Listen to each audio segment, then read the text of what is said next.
Viewed by many as the poacher's weapon and misunderstood by others, bow hunting is illegal throughout much of Europe. I'm Rob Gerstner, history buff and international archery hunter. With a strong desire for free-range, fair chase archery hunting and an eagerness to harvest an animal in its native environment, my Grand Slam Club Ovis Triple Slam pursuit has led me to Macedonia.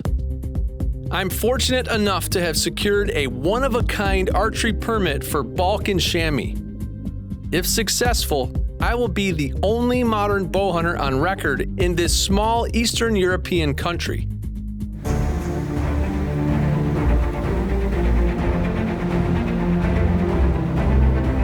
To those devoid of imagination, a blank place on the map is a useless waste.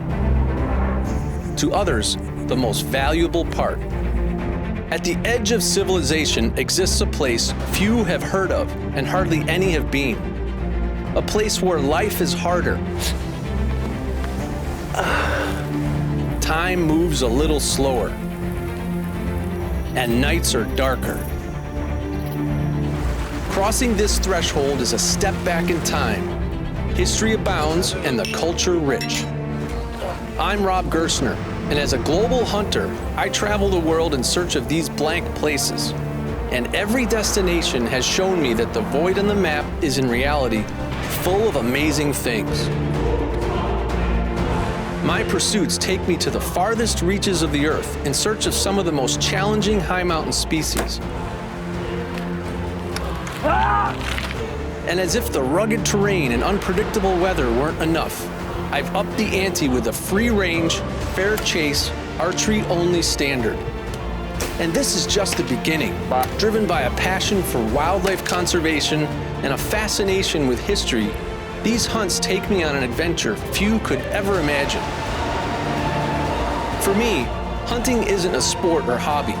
It's a calling to something greater, an invitation to climb higher and go farther, to venture beyond the edge of civilization.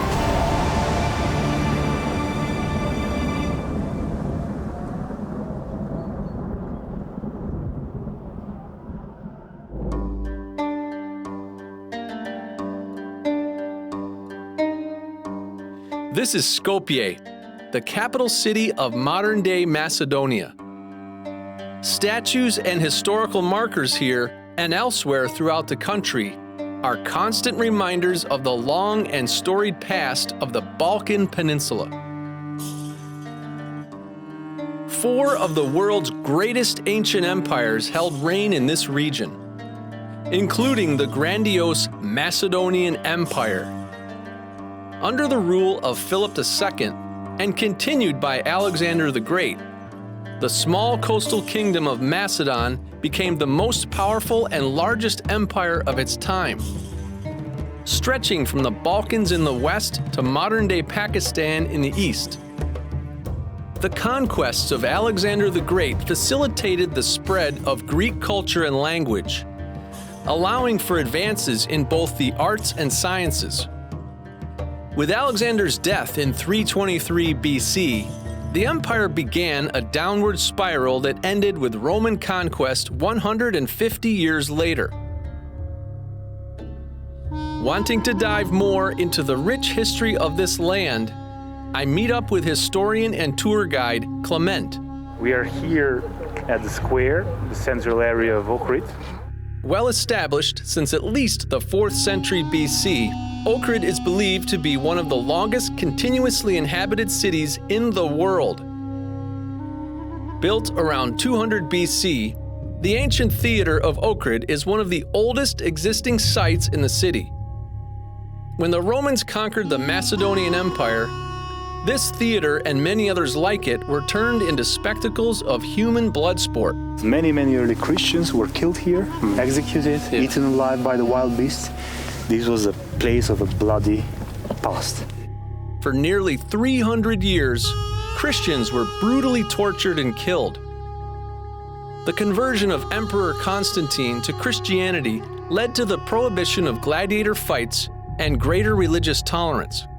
They rapidly tried to destroy it, Yeah. but they couldn't manage because they are very, very heavy blocks. Some of the blocks were taken, implemented in some other structures, and they buried the whole place to be forgotten. So it was all buried? No one knew about the existence of this. It was buried. Of this thing.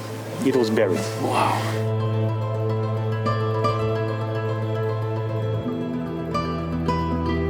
The spread of Christianity into the Balkans brought the construction of new churches.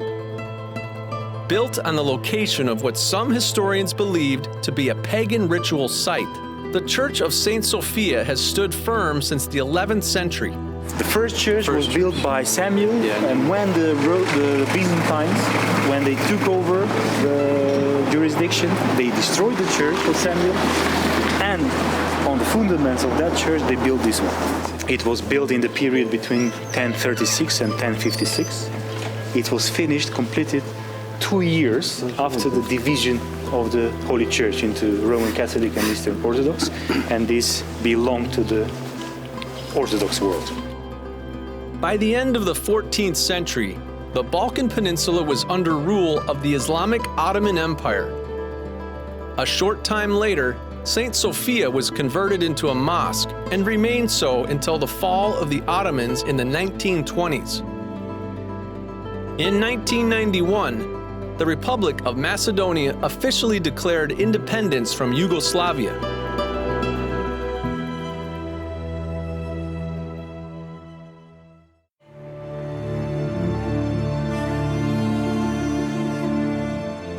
With efforts to help bolster the Macedonian economy through tourism, over 76,000 acres located southwest of Skopje were designated as the Yasin Nature Reserve in 2010. Among other activities, this area is well known for extraordinary Balkan chamois hunting. The chamois, or chamois, is a small goat-like animal with 10 subspecies occurring natively in the mountains of Central and Eastern Europe. Weighing in at an average of only 75 pounds, chamois are one of the smallest species of the Capernet family. Here on the slopes of Mount Karadžica in the Yasin Nature Reserve, the Balkan chamois thrives as a result of both habitat management and wildlife conservation, without the need for fences, breeding programs, or reintroduction of the species. Proof that hunter-driven conservation efforts are not only effective, but vital to the sustainability of wildlife.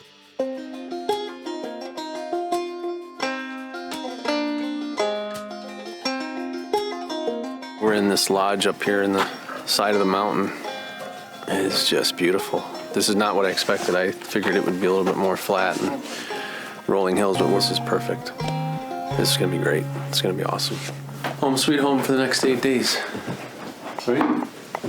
This is living large. Hunting camp is something I have always looked forward to since I was just a boy growing up in Western New York State. What's amazing is how the camaraderie among hunters spans the barriers of culture and language. Sitting here with fellow sportsmen from around the world, I'm filled with excitement from great tales of adventure, and even more so with anticipation of the first morning's hunt.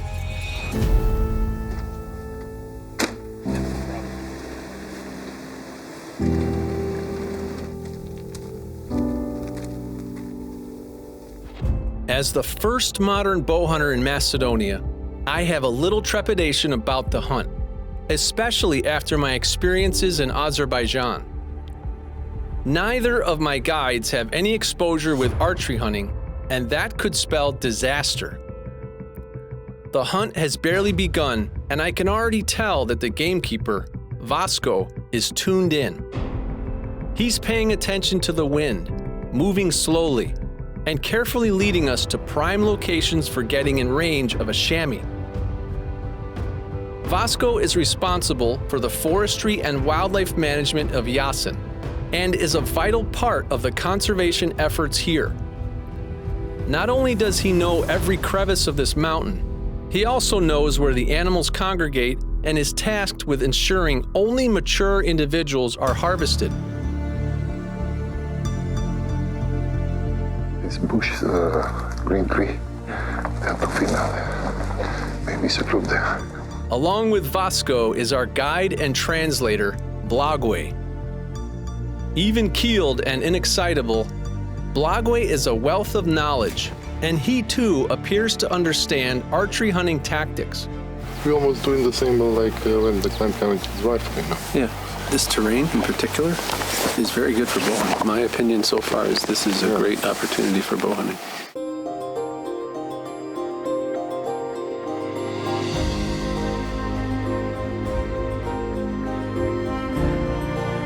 A weather system takes hold as the day moves on.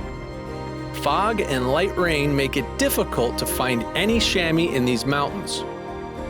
We decide to head back to camp early as the weather worsens, hoping for better luck tomorrow.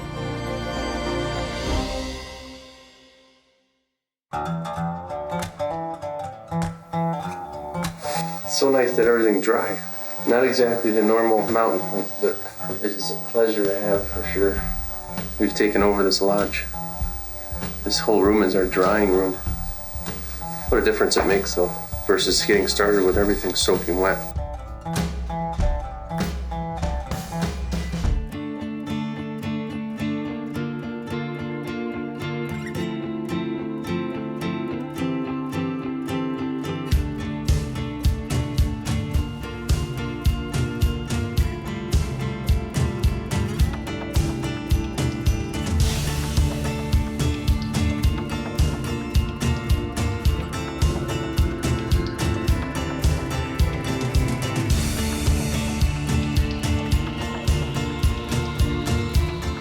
Casual hike. He just wanted to warm our legs up. It was so thick up there. You know, the air and the fog. Even if there was a chamois, we wouldn't have seen one.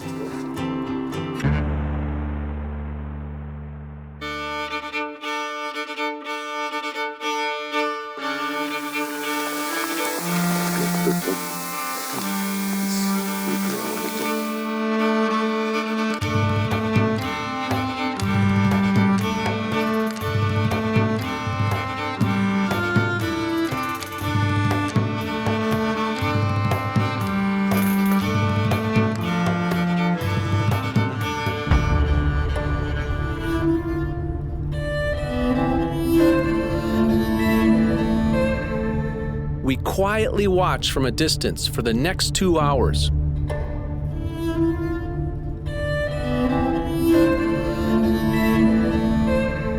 Today's forecast calls for clear skies and warmer weather, which will push the chamois up to higher altitudes. Once they move over the ridgeline, we quickly close the distance between us.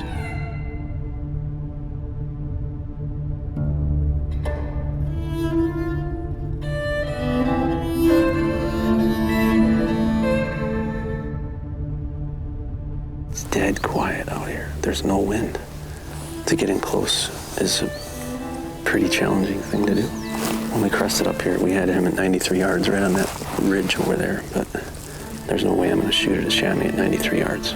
The target is smaller than a white-tailed deer, way smaller than a sheep, so the odds for error are just too high.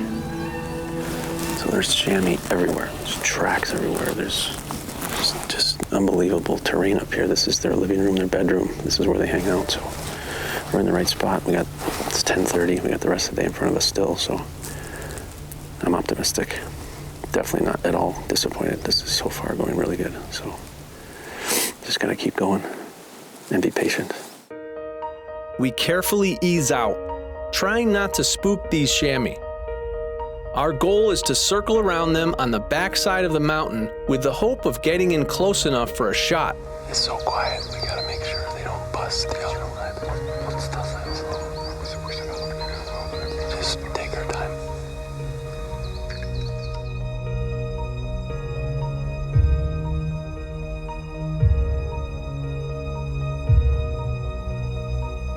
We're close. We're only 200 meters.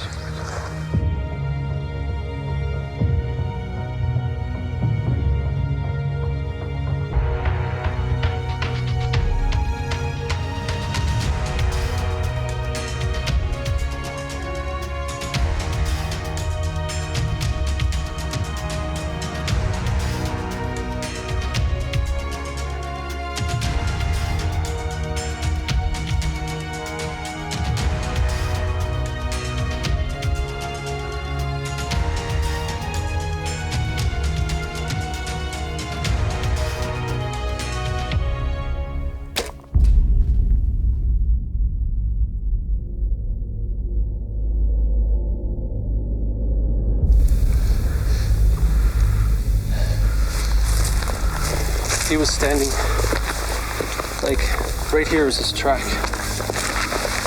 Standing here and here. So I had a shot under the branch. You find the arrow? No, but... Estimamos. And I heard a pop.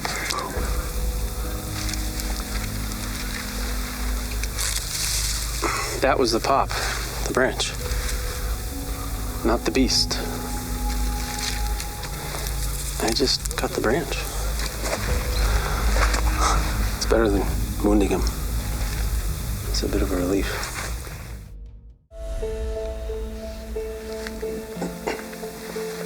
I just saw it. I just saw the back of one down there, going this way.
He's laying right there, boys.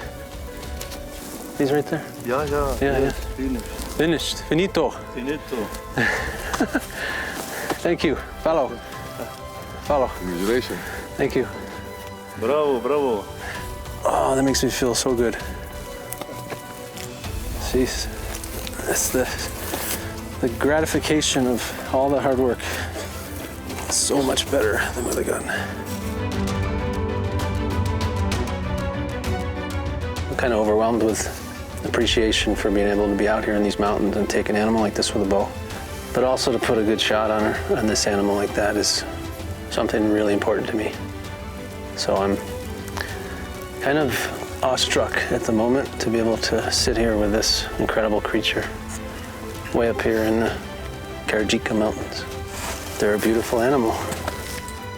I could not be more honored and humbled to make history as the first archery hunter allowed into Macedonia in modern times.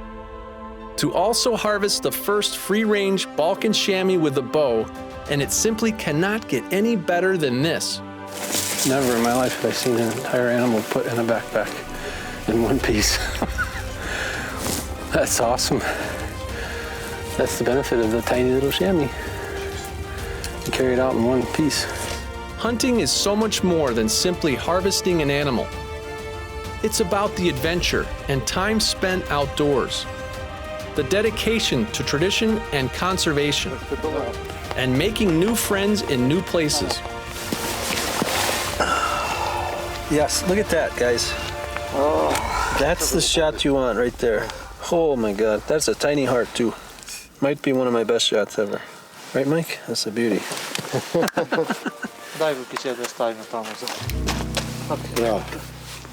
Share some whiskey. My friend, American. America, Macedonia.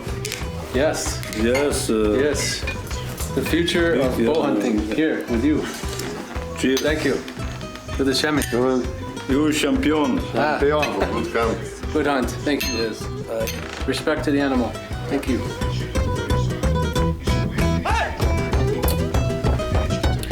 Vasco likes it.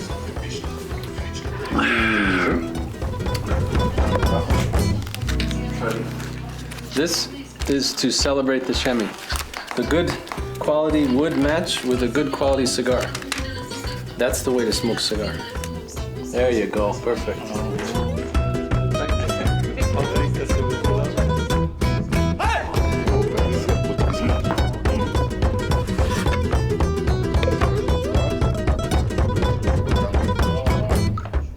You liking that there? friends. Good hunt, good time. Zdravlje. Zdravlje na zdravlje.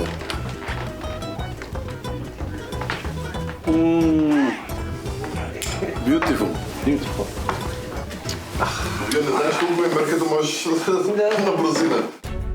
As we reminisce about the hunt and discuss the future of archery hunting in Macedonia, a mouth-watering aroma wafts in from the kitchen. Much to my surprise, the chef has prepared my chamois for breakfast. It is really, really good. It's so tender, look at it. It just falls apart. This is really good. His finest work. Making history with the first modern bow hunt in Macedonia is an experience I will certainly never forget, and one I can only hope will have a positive impact on how the government here views archery hunting. Maybe someday in the future, they will consider the bow and arrow less of a poacher's weapon and more of an ethical option for the continued conservation of the Balkan Chamois. There are many amazing opportunities for rifle hunters in Macedonia and throughout the rest of Eastern Europe. My dream is that the success of this historical hunt will open doors for myself and other archery hunters around the globe for years to come.